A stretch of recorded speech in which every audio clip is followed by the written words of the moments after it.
Amen, gloire au Seigneur. Voilà, je voudrais aller avec vous dans le livre de l'Exode, au chapitre 17 et au verset 8e du livre de l'Exode. Nous allons faire une lecture dans ce livre magnifique. Je ne sais pas si vous aimez ce livre, mais il est vraiment merveilleux. Il nous parle du plan de Dieu, de racheter, de mettre en liberté. Alléluia. Il est annonciateur de tellement de belles choses concernant la personne de Jésus. Je vous invite vraiment à le lire. Et là, on va aller donc dans le livre de l'Exode, au chapitre 17. Je rends grâce au Seigneur parce que dans les chants qui ont été apportés, il y a plusieurs choses que nous allons aborder. Et pour un prédicateur, c'est bon de voir que le Saint-Esprit agit. Amen. Et je pense que pour l'Église également, de savoir que au-delà de nos efforts, de nos préparations, le Saint-Esprit nous inspire. Alléluia. Et il est là. À lui soit toute la gloire. Alors on va lire dans Exode au chapitre 17 et au verset 8. Il est écrit ceci: Amalek vint combattre. Alors Amalek, c'est un peuple et Israël, c'est un autre peuple, bien entendu. Amalek vint combattre Israël à Réphidim. Alors Moïse dit à Josué: choisis-nous des hommes, sors et combat Amalek. Demain, je me tiendrai sur le sommet de la colline, le bâton de Dieu dans ma main. Josué fit ce que lui avait dit Moïse pour combattre Amalek. Et Moïse et Aaron et Hur montèrent au sommet de la colline. Lorsque Moïse élevait sa main, Israël était le plus fort. Et lorsqu'il baissait sa main, Amalek était le plus fort. Les mains de Moïse étant fatiguées, ils prirent une pierre qu'ils placèrent sous lui et il s'assit dessus. Aaron et Hur soutenaient ses mains, l'un d'un côté, l'autre de l'autre, et ses mains restèrent fermes jusqu'au coucher du soleil. Et Josué vainquit Amalek et son peuple au tranchant de l'épée.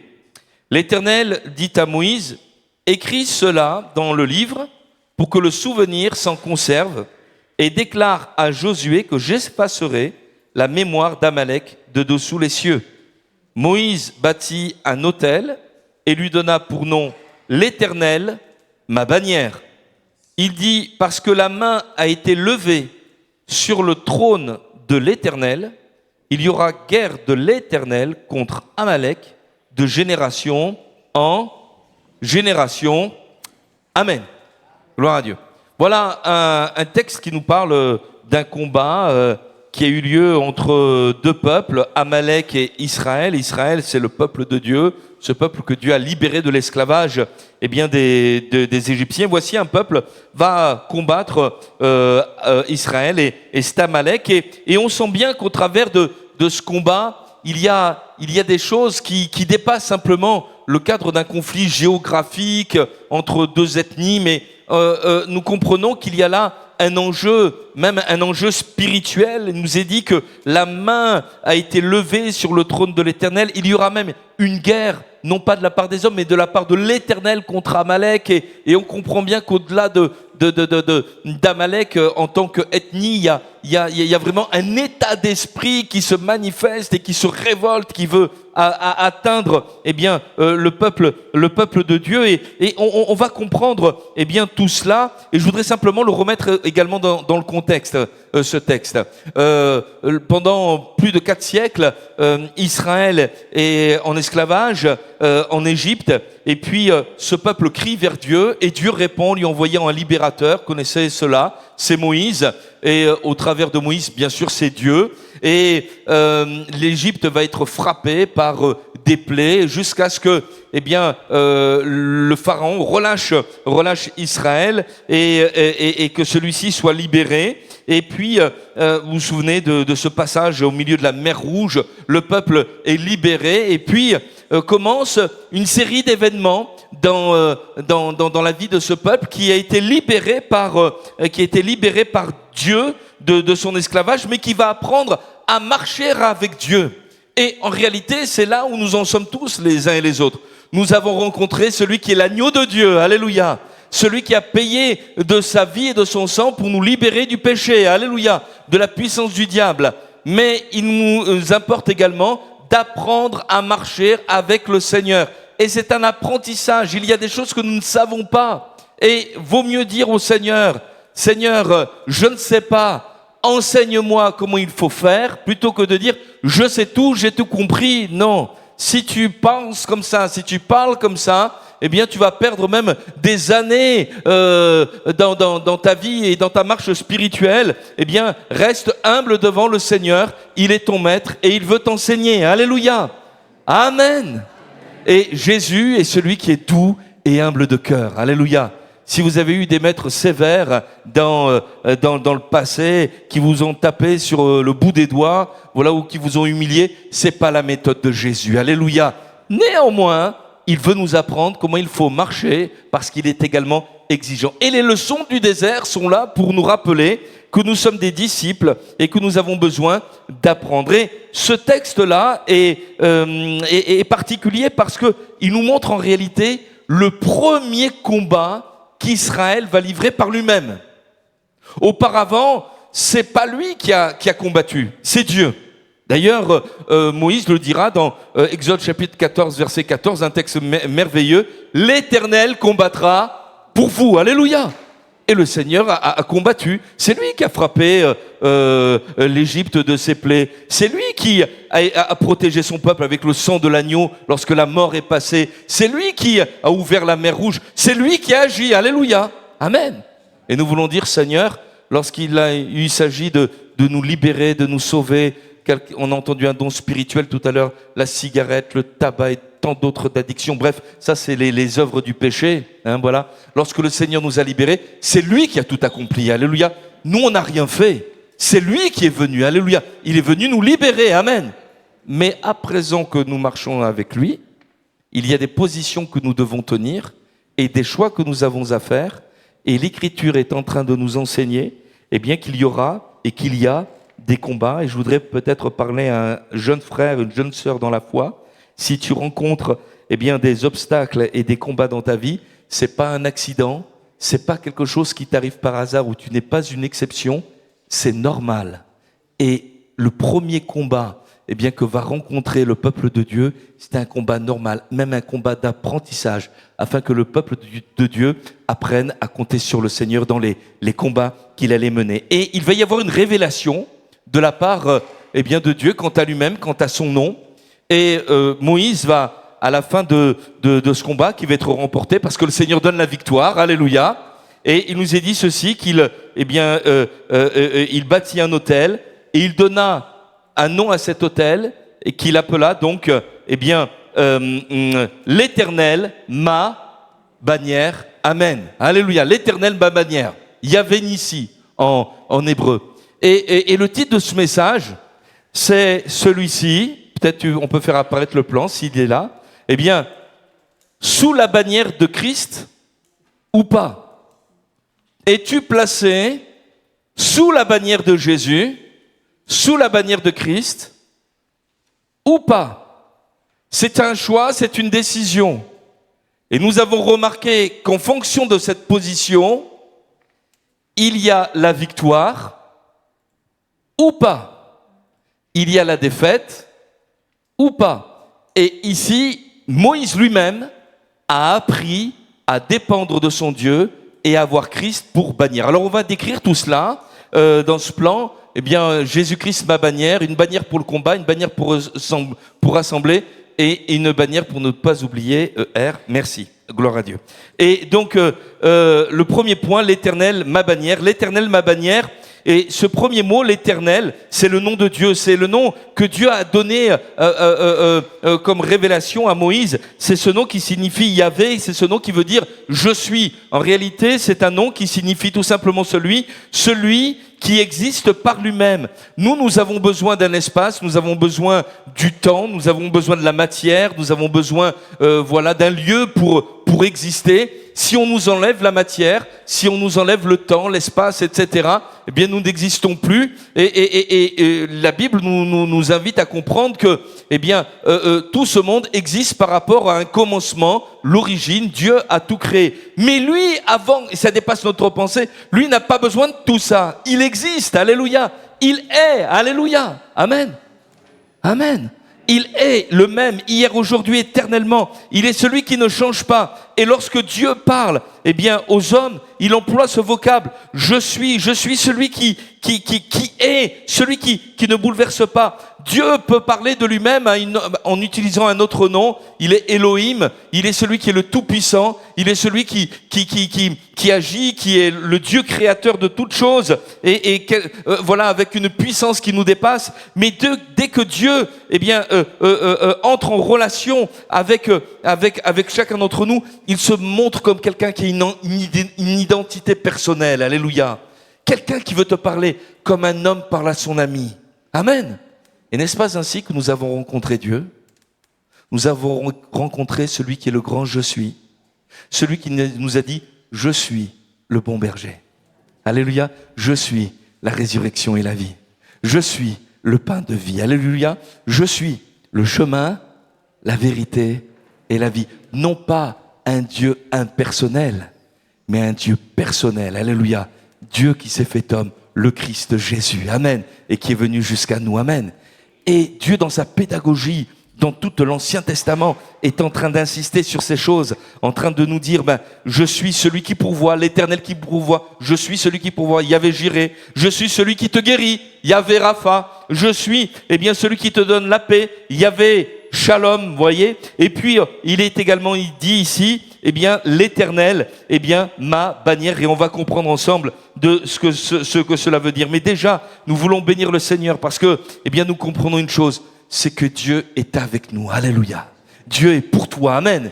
Et dans les combats que tu peux rencontrer, les tentations qui sont là, les pièges de l'adversaire, dans le désert dans lequel tu te trouves, tu n'es pas seul parce que le Seigneur a promis d'être tous les jours avec toi jusqu'à la fin du monde. Alléluia. Et en étudiant la parole, l'Éternel ma bannière, je me suis intéressé au mot bannière parce que c'est quand même quelque chose de particulier. C'est pas un mot qu'on emploie quotidiennement et c'est un signe de ralliement qu'on élève une bannière. C'est une enseigne guerrière, notamment au Moyen Âge. Cela était utilisé. Un étendard, eh bien que l'on porte également dans les processions.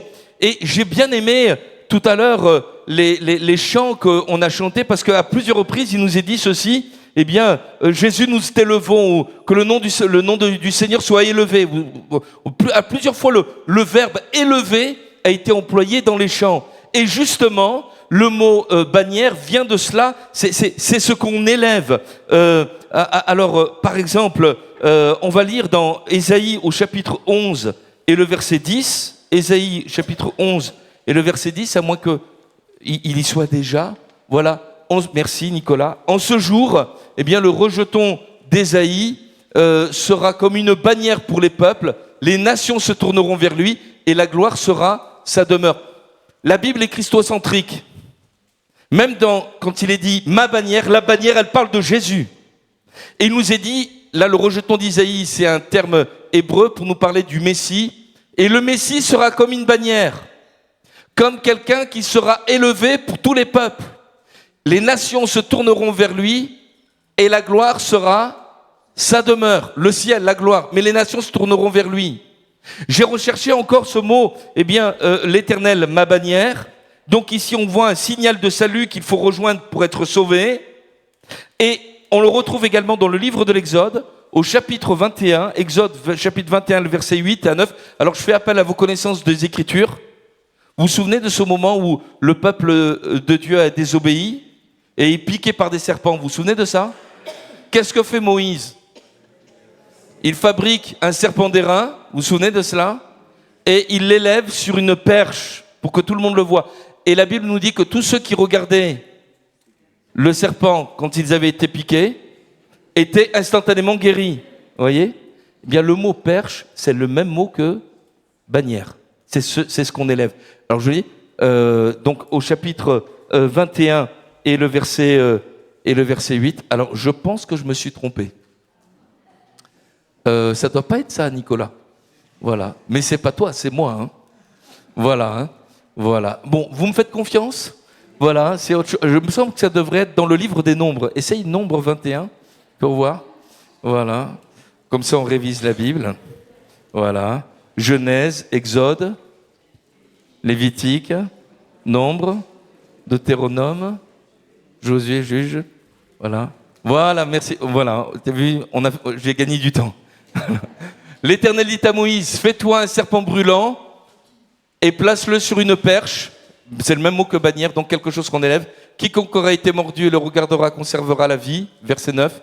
Moïse fit un serpent d'airain et le plaça sur une perche. Et quiconque avait été mordu par un serpent et regardez le serpent, d'airain conservait la vie. Et vous vous souvenez également que Jésus dira ceci. Je vous dis tout cela parce que la Bible se tient. Il y a une logique, mais j'allais dire, qui est extraordinaire, qu'on ne peut pas contredire. On ne peut pas contredire la Bible. Et Jésus dira ceci dans l'Évangile selon Jean, au chapitre 3 et au verset 14. Et comme Moïse éleva le serpent dans le désert, éleva le serpent, il faut de même que le Fils de l'homme soit élevé, on l'a dit élevé, afin que quiconque croit en lui ait la vie éternelle. Car Dieu a tant aimé le monde qu'il a donné son Fils unique, afin que quiconque croit en lui ne périsse point, mais qu'il ait la vie éternelle. Alléluia. Donc, il nous est dit que Jésus doit être élevé, et lui-même dira ceci, et moi, quand j'aurai été élevé, j'attirerai tous les hommes à moi. Vous avez remarqué, il y a une concentration de notions, ça c'est la prophétie biblique, c'est l'Esprit de Dieu qui nous amène toujours à nous tourner vers Jésus. Alléluia. Et lorsqu'il est dit, l'Éternel est ma bannière, c'est ce point de ralliement qui nous sauve, et c'est Jésus lui-même, la bannière du roi des rois. Alléluia. Et ma question, est-ce que tu es sous cette bannière? Je sais bien que tu connais le Seigneur. Je sais bien, et je peux m'adresser moi-même aussi, c'est cette question. Emmanuel, tu connais Jésus? Oui, je connais Jésus, tu m'as sauvé, Seigneur. Et est-ce que tu te places toujours sous ma bannière? Est-ce que je règne toujours dans ta vie? Est-ce que je règne toujours dans tes pensées? Est-ce que je règne toujours sur tes décisions, sur tes motivations, sur tes projets, sur tes entreprises? Mais Seigneur, tu m'as sauvé, ça me suffit. Tu m'as pris dans mon péché et ta parole me dit ceci. Là où le péché a abondé, la grâce de Dieu a surabondé. Merci Seigneur. Alléluia. Oui, vous avez remarqué, quand l'Éternel n'était plus la bannière, quand il n'était plus sous la bannière, de l'Éternel, lorsque les mains n'étaient plus tendues vers Dieu, ne dépendaient plus de lui, c'était la défaite. Emmanuel, si je règne pas dans tes pensées, bien sûr tu es sauvé, mais il y a des choses qui vont te balayer, il y a des choses qui vont t'atteindre, des tentations, des fréquentations qui vont t'influencer, qui vont te balayer et tu vas te retrouver emporté. Et je veux t'apprendre à ce que tu vives sous ma bannière pour que je règne sous tous les aspects de ta vie. Alléluia. Amen. Et tandis que nous sommes là, nous voyons que Dieu apprend à son peuple que cette bannière doit le préparer et pour le combat. Parce qu'il y a un combat. Et lorsque nous voyons ici ce texte, la Bible nous dit que un combat a lieu entre Amalek et Israël. Et Amalek, c'est un ennemi particulier. Vous avez remarqué, il porte atteinte au trône de Dieu. C'est quand même très particulier. Plus tard, il nous dira, mais c'est la première des nations. C'est la nation type, en réalité, qui s'oppose à ce que Dieu veut. Et en attaquant Israël, en attaquant le trône de l'Éternel, ce peuple, s'oppose au plan de Dieu. Il veut détruire ce que Dieu a fait. C'est-à-dire, il veut détruire le salut que le Seigneur a accompli en le sortant d'Égypte. Il veut détruire l'image de qui est Dieu, de ce qu'il fait, de ce qu'il est, qu'il a compassion, qu'il voit la souffrance, qu'il entend nos cris, qu'il descend pour venir à notre aide, qu'il nous fait monter dans un pays nouveau, dans une vie nouvelle. Et puis également, en détruisant Israël, il y a, en voulant détruire Israël, à ce moment-là, il y a aussi une atteinte au plan de Dieu, mais pour le monde entier, parce que nul n'ignore que par Israël, le Messie vient, et le Messie, il ne vient pas que pour Israël, mais il vient pour toutes les nations. Alléluia. On l'a lu tout à l'heure. Amen. Il est élevé comme une bannière, et toutes les nations. Et vous voyez ici, qu'il y a quelque chose, eh bien, de très particulier concernant cette nation Amalek. Alors, j'ai cherché l'origine du mot. C'est celui qui demeure dans la vallée. Les vallées, dans la Bible, on en rencontre beaucoup. Il y a beaucoup. Et alors, il y a des belles vallées, mais souvent, il y a des vallées qui ont une connotation, eh bien, assez négative. Une des vallées que vous connaissez tous, c'est dans le psaume 23. Quand je traverse la vallée de l'ombre de la mort, je ne crains aucun mal, car tu es avec moi. Mais ça veut dire que dans la vallée de l'ombre de la mort, il y a des choses mauvaises qui se passent. Qu'est-ce que c'est la vallée? Un jour, il y a pas longtemps, il y a une sœur qui nous disait, pasteur, qu'est-ce que c'est la différence entre la vallée et la tempête? Alors, la tempête, c'est la traversée que l'on a, eh bien, sur cette, quand on subit une tempête, on est dans un bateau, et c'est toutes les actions, eh bien, ténébreuses que le diable peut susciter. Mais la vallée, ce sont les moments incontournables de nos vies. Des moments, on est sur cette terre. On est dans une réalité, eh bien, dans laquelle l'Écriture nous dit que le monde gît sous la puissance du malin. Et un monde animé d'un esprit qui ne désire rien de moins que de liquider tout l'héritage, eh bien, que le Seigneur nous a laissé au travers de sa parole, au travers de son esprit, au travers de l'œuvre de Jésus.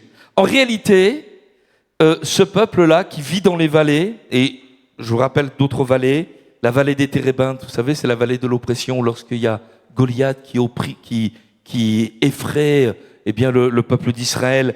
Il y a même une vallée terrible qui va devenir la vallée du carnage, la vallée de Ben Hinnom dans Jérémie 7, 31, qui a donné la géhenne, un endroit où des gens immolaient et mettaient à mort leurs propres enfants, voyez, en offrande pour d'autres dieux. Bref, la vallée, souvent c'est quelque chose, eh bien, de compliqué, même dans l'évangile selon Marc au chapitre 9. Dans une vallée, il y a un papa qui est incrédule, tandis que Jésus s'est manifesté dans le ciel, sur la montagne, il redescend dans la vallée, et là il y a de l'incrédulité. Et tout cela, eh bien, nous parle, eh bien, d'une attitude qui ne cherche pas Dieu, d'une attitude qui ne désire pas, eh bien, s'élever, mais d'un monde, et j'ose le dire, d'un monde qui est antichrist, qui combat ardemment contre tout ce qui appartient à Jésus et qui veut le détruire.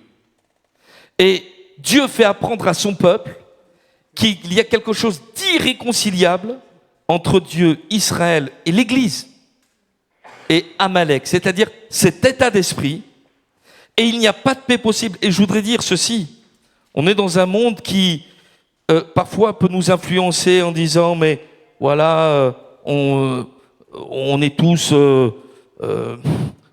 des frères. Alors on est tous des frères en Adam, mais on n'est pas tous des enfants de Dieu. On peut dire donner le nom de Dieu. Tu peux avoir des amis qui confessent le nom de Dieu. C'est pas pour ça qu'ils sont des enfants de Dieu. On devient enfant de Dieu lorsqu'on a accepté Jésus-Christ comme pour sauveur. Alléluia. Bien sûr, Dieu est notre créateur à tous et on est tous, eh bien, à la même enseigne. Mais on est tous des pécheurs et pour devenir des enfants de Dieu, il faut avoir été racheté. Il faut avoir accepté Jésus, alléluia, pour sauveur. Et Dieu t'aime, alléluia. Et je voudrais te dire ce matin, peut-être quelqu'un est-il sans espérance, sans Dieu. Et je voudrais te dire, mais contemple la croix. Il est celui qui a donné sa vie pour toi, pour que tu ne périsses pas, mais que tu aies la vie éternelle. Il t'a aimé. C'est pas toi qui est capable de te changer, de te transformer, de te libérer. Comme on le disait tout à l'heure, c'est Dieu qui accomplit tout en Jésus son Fils. Alléluia. Et il t'aime. Et je voudrais te dire peut-être à quelqu'un, il t'aime plus que toi, tu ne t'aimes. Et il veut enlever cette culpabilité, le poids de ton passé. Le sang de Jésus te purifie de tout péché. On l'a chanté tout à l'heure, pur. Alléluia. Il m'a purifié. À toi la gloire, Seigneur. Alléluia. Mais cependant, nous voulons comprendre une chose, c'est qu'il n'y a pas de paix possible avec le péché. Il n'y a pas de paix possible avec le diable. Il n'y a pas de paix possible avec l'esprit qui règne dans ce monde. Regardez encore ce qu'on peut lire dans 2 Corinthiens, au chapitre 6 et au verset 14. C'était des chrétiens qui vivaient dans un contexte païen plus. La ville de Corinthe, réputée pour son paganisme, son impudicité, bref, toutes sortes de choses.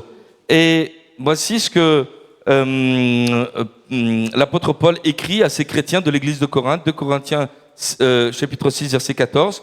Ne vous mettez pas avec les infidèles sous un joug étranger. Alors le mot infidèle, attention, hein. Voilà, avec ceux qui n'ont pas la foi. Voilà, mais on aime ceux qui n'ont pas la foi. Oui ou non? Ben, on les aime parce qu'on veut leur parler du Seigneur, mais attention, on n'a pas le même maître. On n'a pas le même maître. Donc ne vous mettez pas avec les infidèles sous un joug étranger, car quel rapport y a-t-il entre la justice et l'iniquité? Ou qu'y a-t-il de commun entre la lumière et les ténèbres? Quel accord y a-t-il entre Christ et Bélial? Ou quelle part a le fidèle avec l'infidèle? Quel rapport y a-t-il entre le temple de Dieu et les idoles? Paul, il est pédagogique, hein. Il pose plein de questions. Dedans, il introduit la réponse un petit peu quand même, hein. Car nous sommes le temple du Dieu vivant, comme Dieu l'a dit, j'habiterai, je marcherai au milieu d'eux, et je serai leur Dieu, ils seront mon peuple. C'est pourquoi sortez du milieu d'eux, séparez-vous, dit le Seigneur, ne touchez pas à ce qui est impur, et je vous accueillerai. Je serai pour vous un père, et vous serez pour moi des fils et des filles, dit le Seigneur Tout-Puissant. Alléluia. Et donc, pour rester le peuple de Dieu, il nous faut prendre position et dire, Seigneur, il n'y a qu'une seule bannière, il n'y a qu'un seul étendard dans ma vie, c'est toi, Seigneur. Alléluia. Et je veux que tu règnes. Et je comprends que pour rester ce que je suis, j'ai un combat à mener. Peut-être que tu ne veux pas combattre ce combat. Ce matin, avec les enfants, on a parlé d'une période que j'aime bien, moi, dans l'histoire de France, c'est la période de la résistance. Et il y a un récit national qui veut faire croire que tous les Français ont été des résistants. Bizarre, hein? Voilà, tous les Français ont résisté. La réalité, c'est pas ça du tout. C'est qu'il y a une poignée seulement qui ont résisté, qui ont été même jusqu'au sacrifice de leur vie et qui n'ont pas accepté cette domination et qui ont été des héros pour la nation. Voyez? Et je voudrais te poser cette question. Est-ce que tu veux que Amalek te supplante? Est-ce que tu veux, dans ta fac, dans ton collège, dans ton lycée, dans ton travail, subir tous les assauts d'Amalek ou être de celles et ceux qui, comme Moïse, comme Josué, se sont levés pour dire non, moi je veux rester sous la bannière de mon Sauveur. Alléluia, je veux appartenir à Jésus. Et je voudrais te dire ceci, ce sera pour toi le salut, amen. Parce que en Jésus, dans l'œuvre qu'il a accomplie, tu as le succès assuré. Et vous avez remarqué, tant qu'ils étaient sous cette bannière, tant qu'ils tendaient les mains vers le Seigneur, ils avaient la victoire. Et dès lors qu'ils baissaient les mains, qu'ils baissaient les bras, ils obtenaient la défaite. En réalité, leur succès dans la vie d'en bas dépendait de leur foi dans la vie d'en haut. Alléluia. Et nous avons besoin d'avoir toujours et sans cesse les yeux fixés sur Jésus. Amen.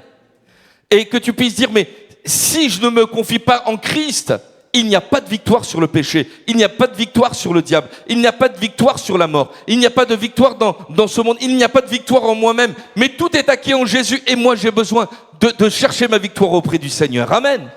Alléluia. J'ai donné je ne sais pas si c'est écrit là, les triomphes de la croix.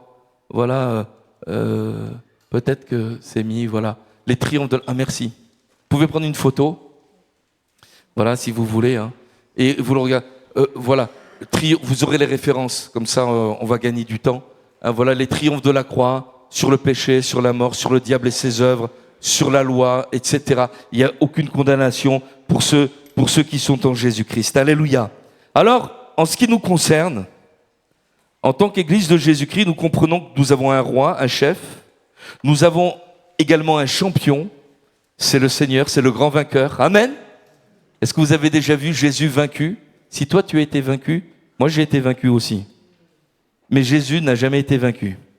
Et quand je me suis tourné vers lui, il a partagé sa victoire avec moi. Alléluia. Et comme on l'a chanté tout à l'heure, hein, les sœurs de la Martinique, hein, je suis plus que vainqueur. Alléluia. Merci Seigneur. Mais l'autre point, c'est que c'est une bannière qui nous rassemble. Et je devrais même dire une bannière qui doit nous rassembler. il en va de notre survie. Vous avez remarqué que Moïse a compris que le combat, bien plus que dans la vallée, il se passait en lui-même d'avoir les mains levées vers le Seigneur. Et on a vu ensemble que, la fatigue l'a saisi, et puis cette fatigue a été là où il n'avait plus la force de lever ses mains. Dites-moi, est-ce que ça vous est jamais arrivé d'en avoir ras-le-bol? Oui ou non? Hein, François? J'en ai marre. Mais tu aimes le Seigneur, hein? Tu aimes le Seigneur, hein? Mais voilà, j'en ai ras la frange. Pour ceux qui ont une frange, Tony. Voilà. Mais voilà. Hein, voilà. Mais là, j'en ai assez. J'en ai ras-le-bol. Et on sait qu'on a affaire également à un adversaire, l'Écriture, qui nous dit, mais il est plus fort que nous. Il est plus fort que nous. Il est plus puissant que nous. Et il sait par toutes sortes de situations, nous empêcher de faire de Jésus notre priorité. Tout à l'heure, on a entendu un don spirituel fort, quand même, qui nous disait de veiller sur notre cœur. Faire attention à ce qu'on laissait entrer dans notre cœur. Mais parfois, il faut bien comprendre que les forces pour veiller sur notre cœur, on les a plus forcément nous-mêmes. Des fois, oui. Des fois, on peut être fatigué. Et puis, il nous a été rappelé également de chercher premièrement le royaume de Dieu, de vivre sous sa bannière. Je reprends le vocable des Écritures également, voyez. Mais Moïse n'est pas monté seul. Moïse est monté avec Aaron et Hur, qui vont comprendre que pour que le peuple soit vainqueur, il faut toujours être sous la même bannière. Et ces hommes-là étaient des gens qui étaient différents les uns des autres. Aaron, c'était pas Hur, c'était pas Moïse. Ils avaient chacun Moïse, cet homme de Dieu, ce prophète extraordinaire. Aaron deviendra le souverain sacrificateur. Hur, c'est un ancien, c'est un homme, qui avait aussi certaines fonctions, mais ils n'ont pas regardé ces fonctions qu'ils avaient au milieu de l'Église comme étant, un théâtre, un moyen de compétition. Ils n'ont pas pris le peuple de Dieu comme un théâtre de compétition. C'est moi qui suis le meilleur et je vais y arriver. Et écoutez-moi, non, c'est moi, non, c'est pas. Vous savez, ça c'est humain, ça. Hein. Et même parmi les disciples de Jésus, on l'a retrouvé. Qui c'est le plus grand? Alors que Jésus rassemble ses disciples pour le dernier repas, le repas de la Cène, la Bible nous dit qu'ils étaient en train de parler au sujet de celui qui était le plus grand au milieu d'eux. Peut-être que Pierre a dit, mais écoutez, qui c'est qui a marché sur l'eau? Et un autre lui a dit, ouais, mais enfin t'as coulé quand même. Hein. Voilà. Et Jésus vient, et peut-être ça s'est passé comme ça, hein. On ne sait pas. Hein. Il se lève, il enlève ses habits, il prend une ceinture dont il se ceint les reins, il prend un bassin, il se met à laver les pieds des disciples. Le plus grand, c'est celui qui sert. Et Jésus dit, je suis non pas venu pour être servi, mais pour servir et donner ma vie en rançon de plusieurs. Dans le royaume de Dieu, tout est inversé. Que cherchons-nous dans l'Église? Une place, une reconnaissance, ou tout simplement entrer dans le rôle auquel le Seigneur nous a appelés, c'est-à-dire vivre sous la bannière. Peut-être que aujourd'hui, tout à l'heure, on va, à l'issue de ce culte, vous allez vous parler. Peut-être qu'il y a un frère, une sœur, à qui moi je ne vais pas pouvoir parler. Parfois, on pense que le seul qui sert Dieu dans cette église, c'est le pasteur. Vous voyez? Mais on est tous au service de Dieu. Et si tu étais le Aaron, le Hur d'un Moïse fatigué aujourd'hui? Et si tu étais à côté de quelqu'un dont les mains sont fatiguées, qui a passé une semaine éprouvante, qui a été harcelé, peut-être au collège, au lycée, à la fac, à son travail, en raison de sa foi, en raison de plein de choses, qui éprouve même comme un pré-burn-out, vous voyez, un épuisement. Il aurait simplement besoin que quelqu'un vienne lui dire, allez, on va se remettre entre les mains du Seigneur. On va lever les mains ensemble vers le Seigneur. Alléluia. L'Éternel est ma bannière. Amen. Alléluia. Et l'Écriture nous dit dans l'Épître aux Corinthiens, mais Mais Christ est-il divisé? Christ est-il divisé? Est-ce que dans le corps de Christ, on rencontre une compétition en interne? Mais ça, c'est une ruse diabolique, ça, qui détruit l'Église, non pas de l'extérieur, mais de l'intérieur. Et nous avons besoin, mes frères et sœurs, d'être un et de dire, mais au point où nous en sommes parvenus, Philippiens 3,16, marchons d'un même pas. Alléluia.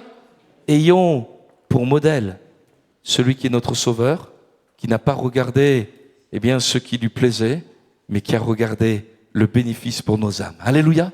Amen. Gloire à Dieu. Et c'est ainsi que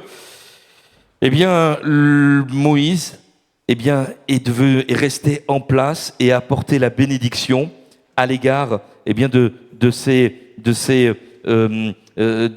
son peuple. Je voudrais peut-être parler aux parents, vous qui avez des enfants. Est-ce que vous rassemblez vos enfants, votre famille, sous la bannière? Sous la bannière. Vous avez remarqué comment on est dans un monde qui cloisonne toutes les générations. On met les enfants d'un côté, on met les ados d'un côté, même les jeunes d'un autre côté, les familles d'un autre, les célibataires dans une autre case, les aînés encore d'un autre côté, et on cloisonne toutes les générations, vous voyez, comme si, chacun était...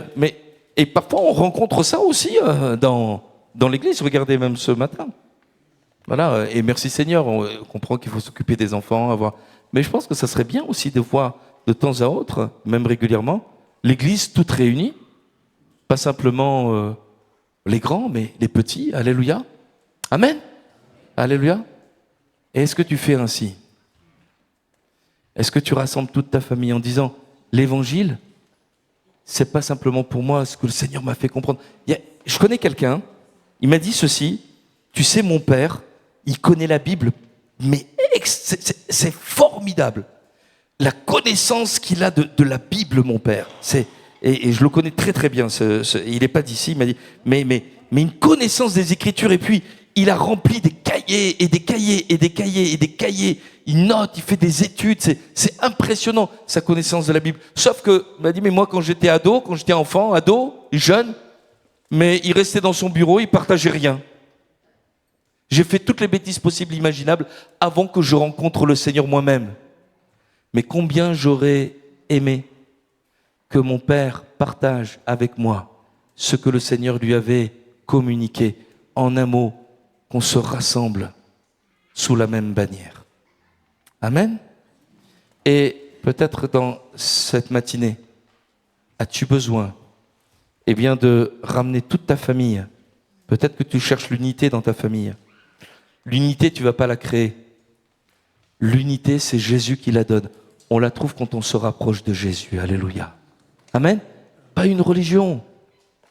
Jésus, le Christ, le Fils de Dieu. Alléluia. Amen. Et c'est ainsi que, ils sont restés forts, unis, et qu'ils sont devenus le peuple de Dieu. Alors je termine vraiment, Maggie, et c'est terminé là. Voilà, mon 4e point, parce que j'ai une bannière pour ne pas oublier. N'oublie pas, Jésus est le chef, Jésus est le vainqueur, Jésus est celui qui nous rassemble. Ne l'oublie pas, je parle aux ados aussi qui sont là, il n'y a pas de paix avec le péché. Tu es forcément en guerre, et soit tu es vaincu, soit tu es vainqueur. Mais Jésus est celui qui veut te donner la victoire. Alléluia. À partir du moment où tu dépends de lui, où tu as cette relation avec lui, et l'Éternel est ta bannière. Le nom de cet autel, c'est la croix. L'Éternel, ma bannière. Et l'Écriture nous annonce quelque chose, la mémoire d'Amalek sera effacée. Celui qui aura le mot final, celui qui gagnera à la fin, c'est le Seigneur. Alléluia. Le ciel et la terre passeront, mais mes paroles ne passeront pas. Un monde, une nation antichrist, un monde qui se rebelle contre Dieu, un jour, ça sera terminé. Mais il y aura de nouveaux cieux, un nouveau ciel. Et on sera pour toujours avec le Seigneur. Vous vous rendez compte qu'un jour, on verra Jésus? Amen. Raymond, je ne sais pas ce qu'on pourra...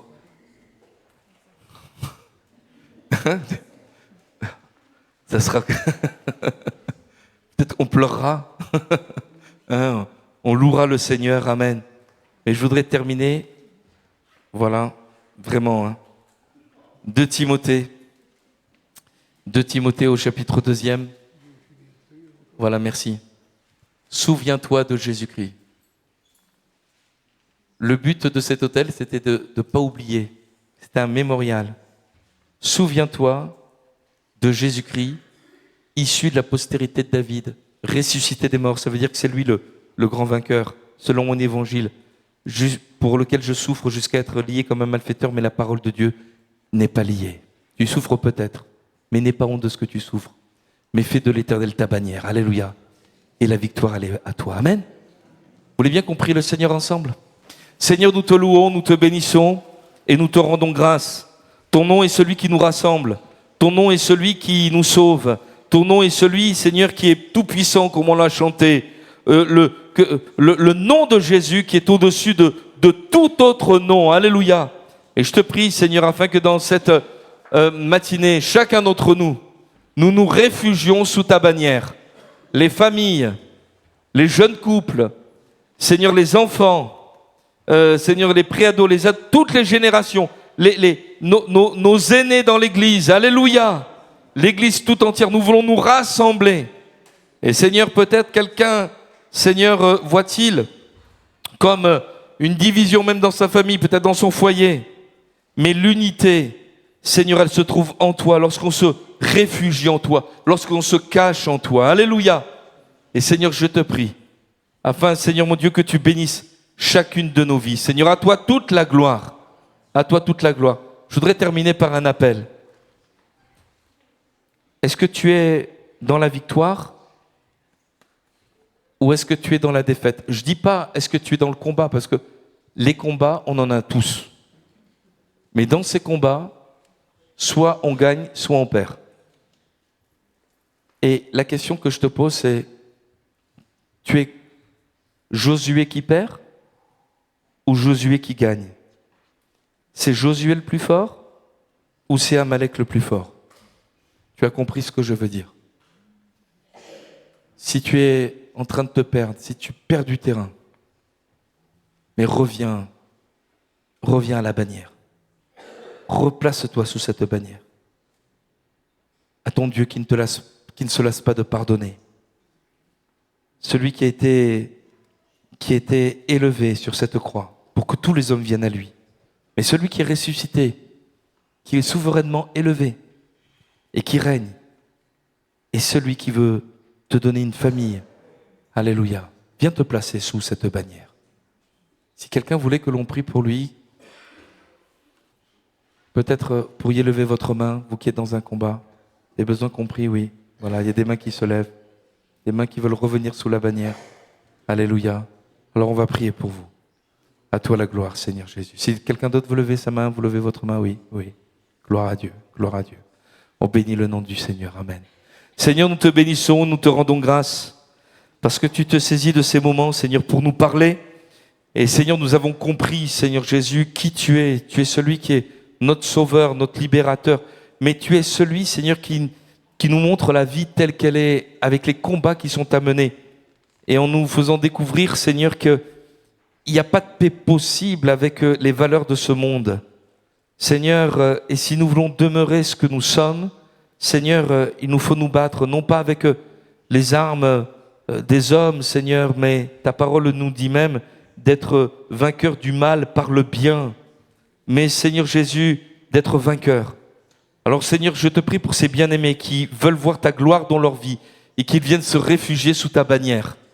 Alors Seigneur, ils sont dépendants de toi et je te prie, Seigneur, que au travers de cet acte de foi qui, Seigneur, te permet, Seigneur, d'agir parce que tu n'agis pas sans notre consentement, qu'ils expérimentent, Seigneur, ta victoire, ta gloire dans leur vie, Seigneur, dans leur foyer, Seigneur, peut-être dans leurs études, dans leur fréquentation, Seigneur, dans leurs projets, Seigneur, afin que dans les combats qu'ils rencontrent, Seigneur Jésus, ils trouvent la victoire. Dans le nom de Jésus, Seigneur, nous te rendons grâce et nous te bénissons, Père. À toi la gloire, Jésus. Amen. Amen. Amen. Que Dieu vous bénisse. Je vous souhaite à tous un très très bon retour pour cette...